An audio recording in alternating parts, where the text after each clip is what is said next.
Assalamualaikum warahmatullahi wabarakatuh. Kami dari kelompok 5 akan mempresentasikan hasil diskusi kami yang beranggotakan, yang pertama saya Gali Firmansyah sebagai ketua dan moderator. Yang kedua ada Anissa Prihatini sebagai penyampai materi. Yang ketiga ada Nabila Agustina sebagai penyampai materi. Yang keempat ada Dwi Purwitasari sebagai penyampai materi. Yang kelima ada Windia Marifah sebagai penyampai materi. Dan yang keenam ada Tri Alfa Pamungkas sebagai penyampai materi. Di sini kita akan menjelaskan tentang misinformasi dan penyebaran berita bohong menjadi tantangan bagi semua pihak. Berdasarkan kondisi zaman yang semakin maju, akses informasi semakin mudah memunculkan hoaks. Media sosial merupakan wadah yang sangat rentan dan sering digunakan sebagai tempat untuk menyebarkan berita hoaks. Informasi yang dikeluarkan oleh oknum-oknum yang tidak bertanggung jawab melalui media sosial ketika telah terkirim dan dibaca oleh banyak orang dapat mempengaruhi emosi, perasaan, pikiran, bahkan tindakan seseorang atau kelompok.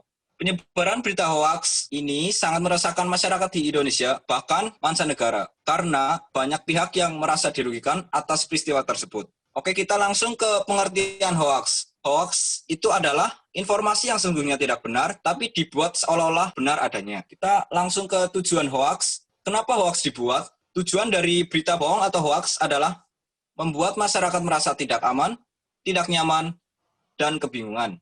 Dalam kebingungan ini, masyarakat akan mengambil keputusan yang lemah, tidak meyakinkan, dan bahkan salah. Ada beberapa penyebab dan pemicu hoaks. Yang pertama, prioritas isi daripada sumber beritanya. Yang kedua, malas membaca.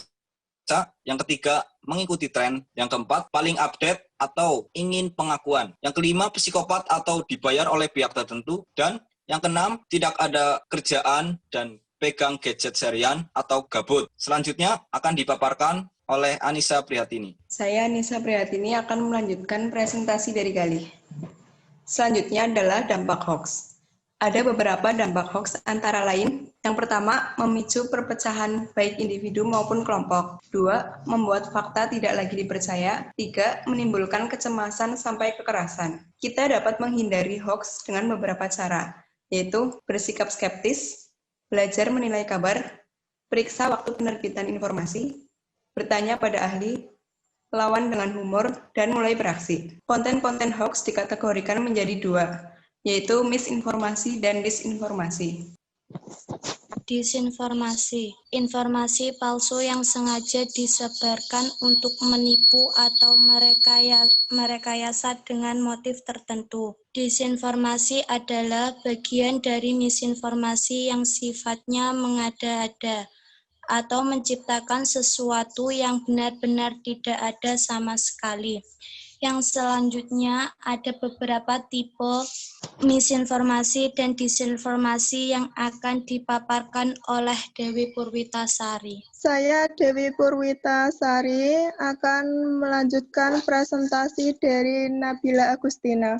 Misinformasi dan disinformasi mempunyai beberapa tipe. Yang pertama, satire. Informasi yang bersifat satire atau parodi bisa saja sengaja dibuat dengan niat merugikan dan mengelabui seseorang. Biasanya dilakukan oleh seseorang kepada orang lain dengan tujuan terselubung. Yang kedua, false connection. Suatu informasi dikatakan false connection atau keterkaitan yang salah jika antara judul dan isi berita tidak ada hubungannya. Terkadang judul berita dibuat proaktif, sedangkan isinya tidak menjelaskan apapun dari judul berita yang ada atau bisa juga disertai dengan gambar yang mendukung narasi judul tersebut, sehingga terkesan judulnya memang benar-benar terjadi. Yang ketiga, konten menyesatkan. Narasi berita bersifat menyesatkan digunakan untuk framing, membentuk opini, sebuah isu atau seseorang. Kita bisa lihat beberapa berita yang sengaja membingkai seseorang, seolah orang tersebut menjadi baik dan seperti pahlawan. Padahal bisa jadi sepak terjang orang itu sebelumnya tidak sesuai dengan gambaran yang dibuat. Adapun tipe misinformasi dan disinformasi yang selanjutnya akan disampaikan oleh Windia Ma'arifah. Ya, saya Windia Ma'arifah akan melanjutkan beberapa tipe dari misinformasi dan disinformasi.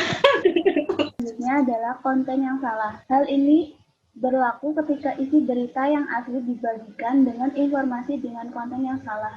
Disinformasi ini sangat mudah dilakukan dengan mengambil dua konten yang satu tema namun berbeda tempat dan waktunya. Contohnya itu ada pada pemberitaan Presiden Jokowi yang diberitakan pada bulan April tahun 2017, di mana ada dua akun yang memberitakan berita yang juga berkelainan kebenarannya. Yang pertama ada pada akun Facebook, Isolkan, itu adalah akun yang memberitakan berita yang hoax, sedangkan yang aslinya ada pada website ASEAN. Yang selanjutnya ada konten tiruan atau importer. Tipe disinformasi ini adalah konten yang dibuat menyerupai sebuah sumber asli dengan tujuan untuk mengelabui pembaca. Ada berbagai tujuan yang melatar belakangi dibuatnya konten palsu semacam ini. Ada situs berita yang tampil dan alamatnya menyerupai situs berita resmi, namun membuat berita palsu. Hal ini dilakukan baik untuk meraih keuntungan dari banyaknya pengunjung maupun untuk membelokkan opini pembaca ke sudut pandang tertentu. Contohnya itu ada pada berita yang sempat viral akhir-akhir ini adalah tentang The Most Beauty atau wajah tercantik perempuan yang masuk dalam 100 besar. Itu berita hoaxnya itu ada pada akun The Beauty World itu yang memasukkan Lesti sebagai nomor 5 tercantik, sedangkan akun resminya itu ada pada Cecek Haru dan itu baru dirilis 5 hari terakhir.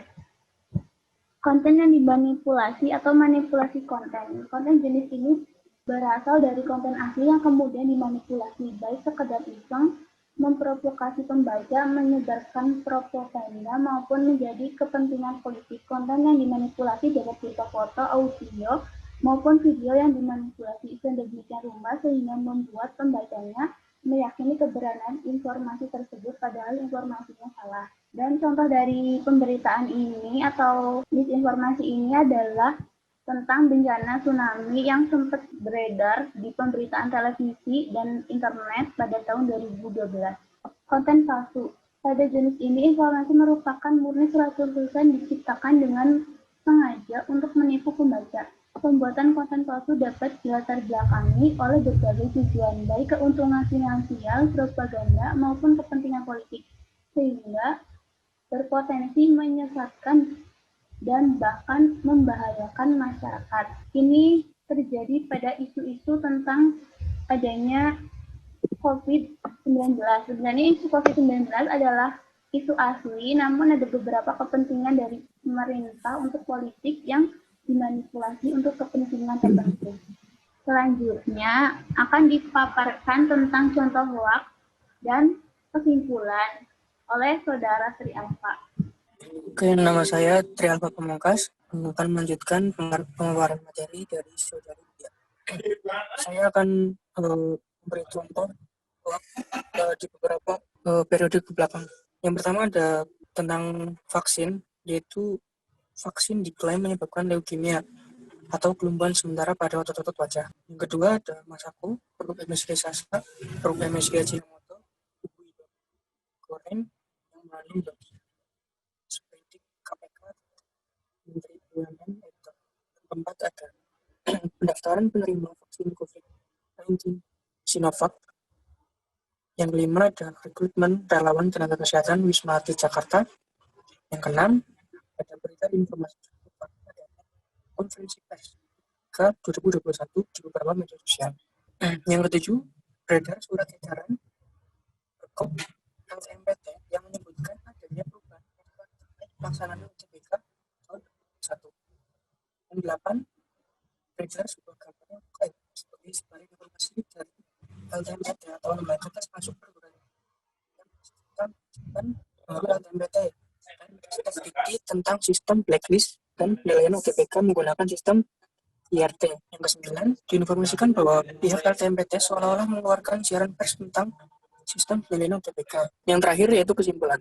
Hoax adalah pesan yang berisi berita ataupun gambar yang saling yang saling dipertukarkan antara pengguna. Pengguna di sini itu bisa mengirim dan terima yang keterangannya tidak sesuai dengan data asli. Yang kedua, produksi konten hoax sepenuhnya merupakan kemampuan pengguna, baik menciptakan, berubah, memodifikasi, hingga menyebarkan melalui media sosial. Hal ini ikut diperparah dengan kondisi masyarakat Indonesia tidak percaya begitu saja dengan berita yang beredar. Yang keempat, kasus hoax ini beredar sangat cepat dalam hitungan menit. Dalam artian, ketika hoax itu masyarakat luas mampu dengan cepat mendapatkan berita-berita tersebut. Yang keempat, untuk menghindarinya, belum melakukan aksi dengan satu kali sumber terpercaya, baik itu melalui website dengan di Google, terus di YouTube juga bisa. Sekian yang dapat kelompok kami sampaikan. Bila ada tutur kata yang salah, mohon dimaafkan. Wabillahi taufik wal hidayah. Wassalamualaikum warahmatullahi wabarakatuh.